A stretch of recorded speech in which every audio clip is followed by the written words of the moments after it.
In this video, we're going to be taking a look at Vizsla for the Black Series 6-inch line.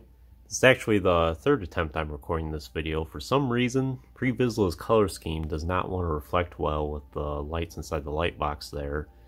And there's this constant flashing. And within a few seconds, I find it annoying. And I know you as the viewer will probably find it annoying too. So instead, we're just going to record it in the other location that I do from time to time. But anyways, it's an action figure that I've been wanting to add in my collection for a little while now. I wasn't in a particular rush to add him. If I could have found him on sale, I would. But since the TVC figure here, which I did review previously, seems to be out of production at this point. Here's the Clone Wars one as well. But since he's out of production at this point and the prices for him seem to be going up into the $30 range, I figure, well, I should probably get this Black Series action figure sooner than later.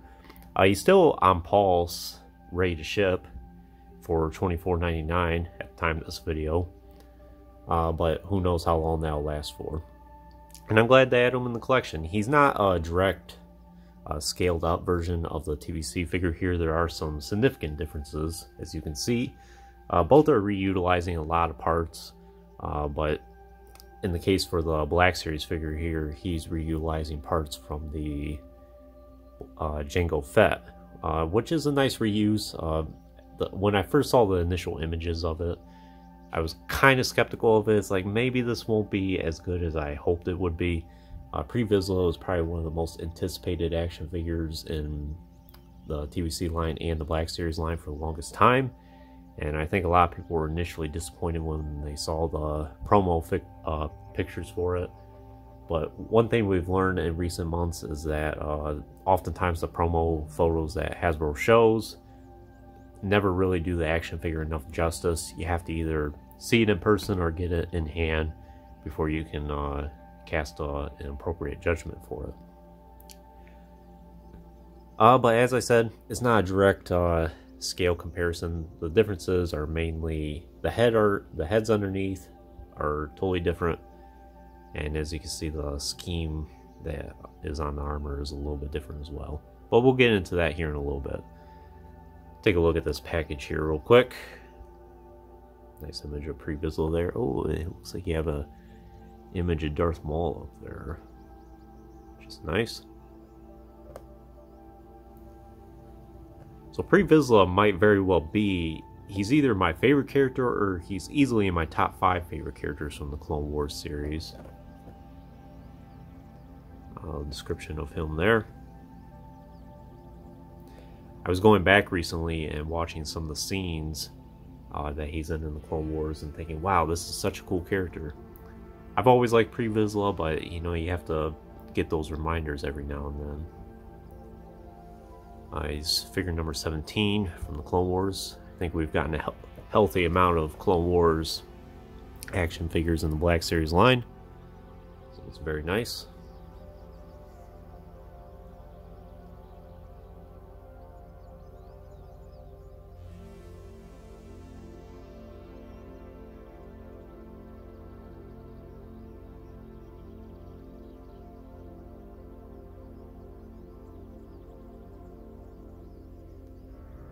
So the only real new parts about him are his head underneath, his helmet, the jetpack, the dark saber. I'm pretty sure this is an all new one.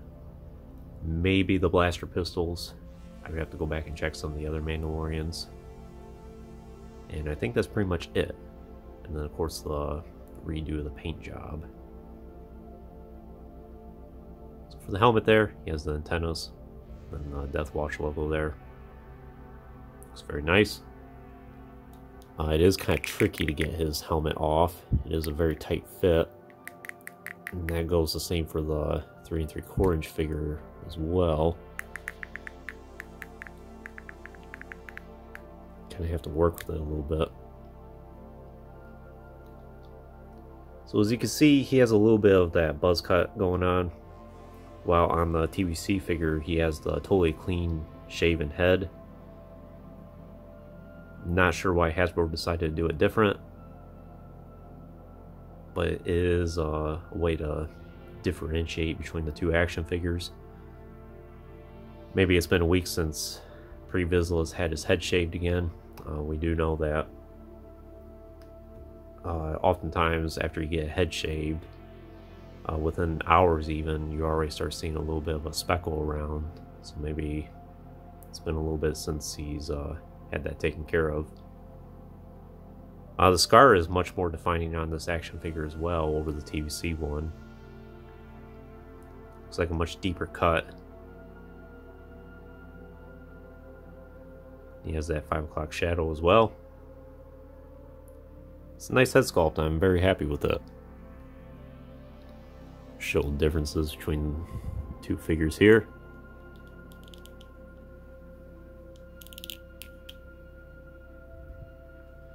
Yeah, you can see he's got that clean shaven head.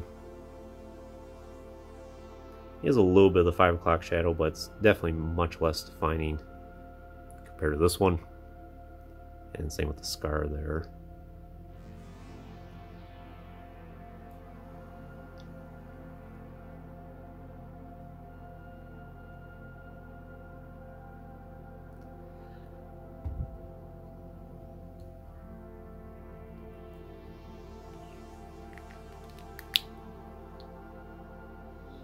What's funny is the helmet's kind of loose when it's actually on his head, but then taking it off, it seems like it's a very tight fit.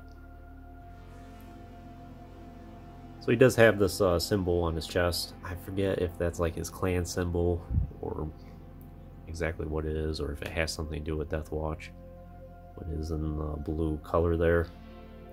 As for the rest of his armor, it's very clean. You can tell he takes pride in his armor and makes sure it stays a nice shine on it.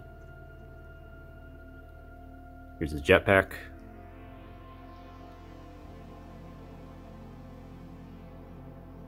Is removable.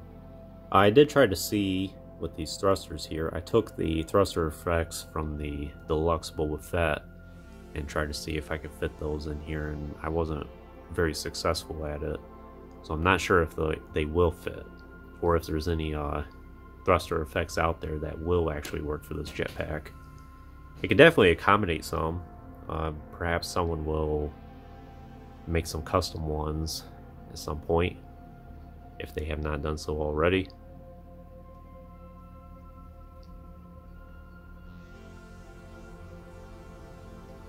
But at least in my collection so far, there's not any thrust effects that I have that will accommodate, which is kind of unfortunate.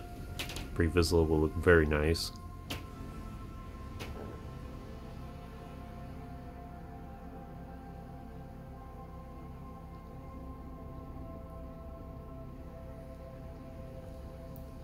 And here's this Darksaber here, which I'm very impressed with how this turned out. It's all black with this white edging around it, and it gives it a very nice reflective look.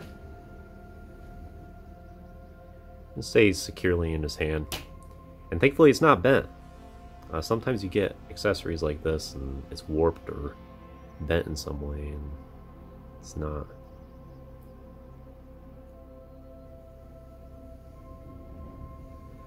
Seems like every time Hasbro does the Darksaber, they go all out to resculpt a new one. I don't think this is the exact same one that comes with Black Series Moff Gideon.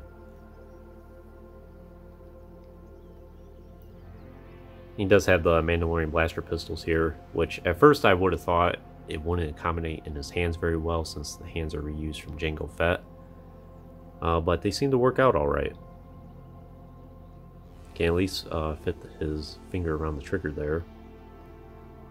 And they do fit securely in his holsters. Staying in place very good. Nice shin armor and knee armor there.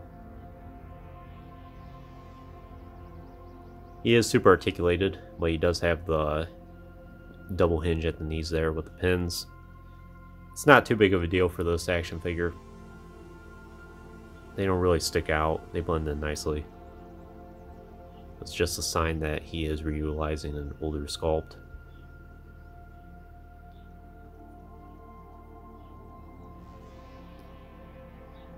Sure if that's yeah, it looks like a piece of fuzz or dust or something.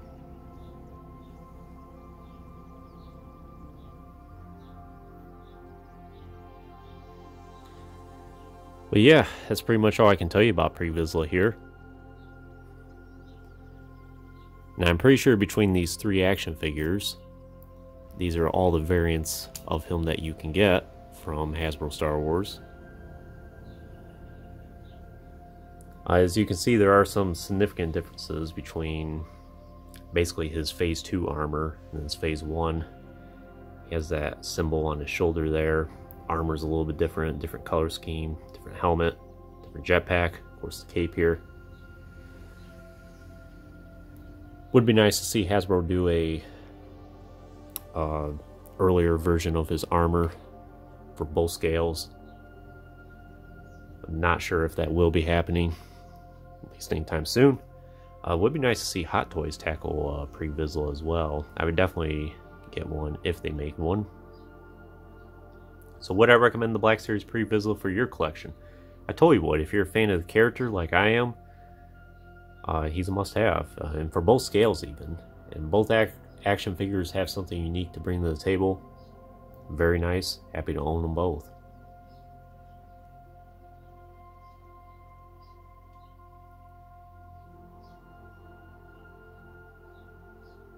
But anyways, that concludes this review. I hope you enjoyed it. Stay tuned for plenty more reviews in the future. There will always be more to come. If you haven't already, please like the video and subscribe to the channel. I always appreciate all your support. And check out some links in the description if you have not done so already.